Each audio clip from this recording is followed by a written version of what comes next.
I carry an ocean within me for 30 years. I've drifted. Is this really the end? I am a green sea turtle, a wanderer of the great ocean. Over a lifetime, I travel hundreds of thousands of kilometers, all just to return to the place where I was born.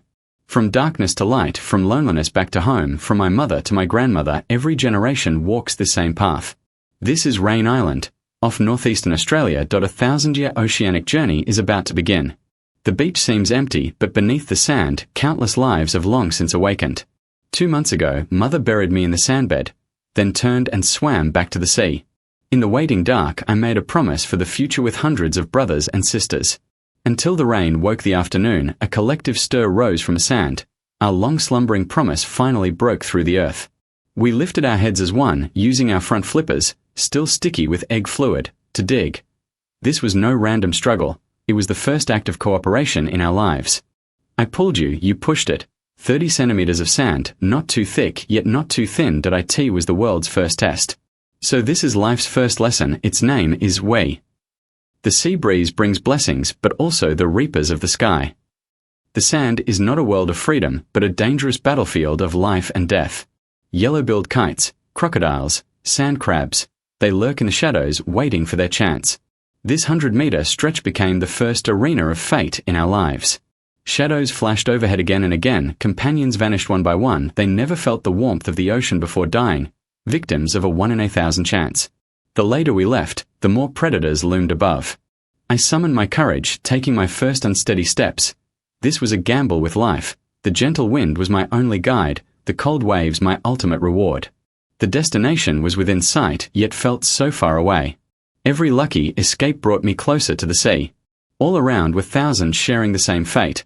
We wrote our survival rule with numbers. When our figures surged toward the ocean like a tide, the fragility of the individual found protection in the collective. 1 in 1,000 of us. This is how we won our ticket to the sea. The ocean accepted us, but never promised tenderness. It gave vastness, yet set trials. Black-mouthed reef sharks lurked in the shallow waters, 1.5 meters long, with enormous appetites. Even with enough luck, escape was not guaranteed.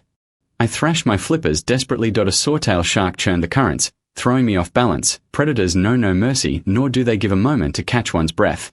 In that urgent moment, I curled my limbs and leapt suddenly onto its head. The powerful thrust became an unexpected aid for escape. Breaking free from the fins of the shallows, I swam into the embrace of the deep blue. Only then did I understand it is not the protagonist who survives. Rather, those who survive become the protagonists. The decades of voyaging that awaited me all began at this moment. After swimming 70 kilometers without rest, that golden shape came drifting on the waves. A raft the ocean had prepared for wanderers, hiding countless tiny lives within. We were like travelers placed on the same boat by fate, depending on each other beneath its shadow, building a defense with our mutual vigilance. For the first time in my life, I surrendered to sleep, trusting myself to the ocean currents, letting them carry me northward. Years passed in the currents. The patterns on my carapace, like tree rings, recorded every tide. Over the years, I've seen the darkest nights and bathed in the purest sunlight. I swam through swarms of jellyfish. They were like a fallen starry sky, beautiful yet dangerous. I once brushed past a great female shark. Beneath her shadow, I felt my own insignificance. I also dived deep during storms, to the abyss where light gave up. No sun existed there, yet countless lives thrived, creating a starry sky of their own in the darkness. I witnessed poetry and beauty, but could not name their meaning. I only knew they fell upon my carapace, becoming marks that time could never erase. Over 30 years, I grew into the shape my mother once had. Until one day, the compass within my body aligned with my memories. I knew it was time to go home. 30 years of drifting felt like a long overture, all the foraging, growing, hiding. It was all to gather strength to complete this retracing of life. The ocean currents remained the same, but I felt a different warmth in them. Along the way, I met her. Her carapace bore the marks of the open ocean. This was no coincidence, but a ritual written into our genes. We were like two coins carried by the currents, meeting briefly in the water, then drifting apart again.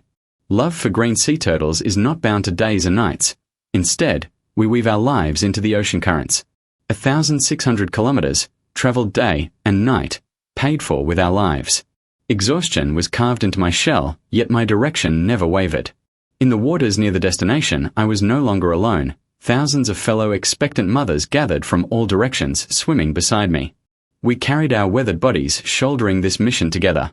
The shallow waters were still dangerous, but I no longer fled in panic. Facing predators, I had learned to shield myself with my carapace to meet attacks with calm. 30 years of life at sea taught me more than just survival. It taught me wisdom. After half a lifetime of drifting, I only knew hometown when I returned. I dragged my heavy body onto the beach, in 30 years. This was the first time I had set foot on land. Climbing ashore was harder than I remembered. Like an astronaut returning to Earth, gravity became a burden. Every step required readapting to the land. Tens of thousands of female green sea turtles reached Rain Island's beach at the same time. Advancing or retreating was a balance of survival. Every mother sought a good spot. Too close to the sea, and the eggs would drown. Too far inland, and the embryos would dry out. Thus, the middle ground became the best nesting ground. The fate of green sea turtles, from the moment they are embryos, is tied to the temperature of the sand. Now, with global warming, for every 100 newborn turtles, only one is male.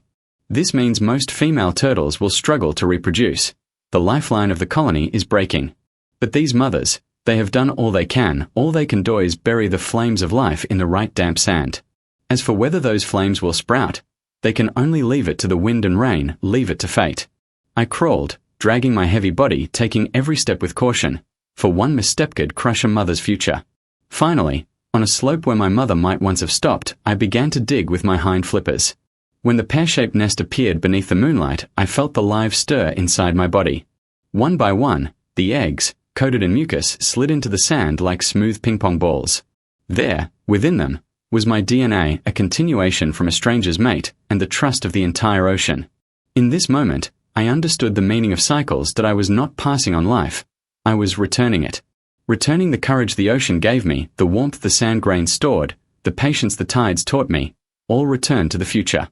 I pushed the sand back with my hind flippers, my movements as gentle as a first embrace, just as mother did for me, just as all female turtles have done for thousands of years.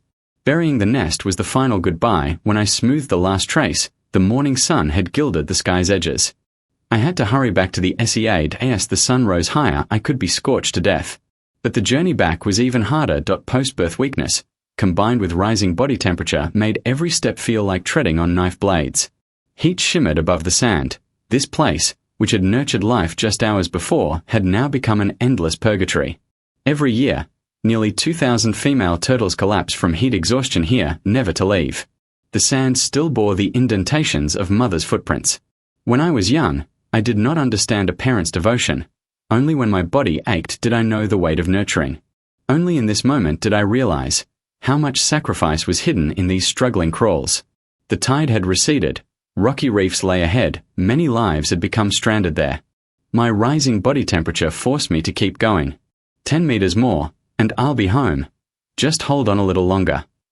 But the moment I set down my flipper, I became stuck, my life trapped at the threshold. I tried to move my front flipper, but the rock would not budge. Instead, it drained me further. The sun baked my skin mercilessly, every inch of me screaming in protest. Strength faded with my rising temperature. That blue I had chased my whole life now became an unreachable shore. Just as consciousness was fading, a coolness washed over my feet. The tide came surging it was the ocean, coming to take its child home. The salty seawater wrapped around me, healing my burning wounds, washing away despair.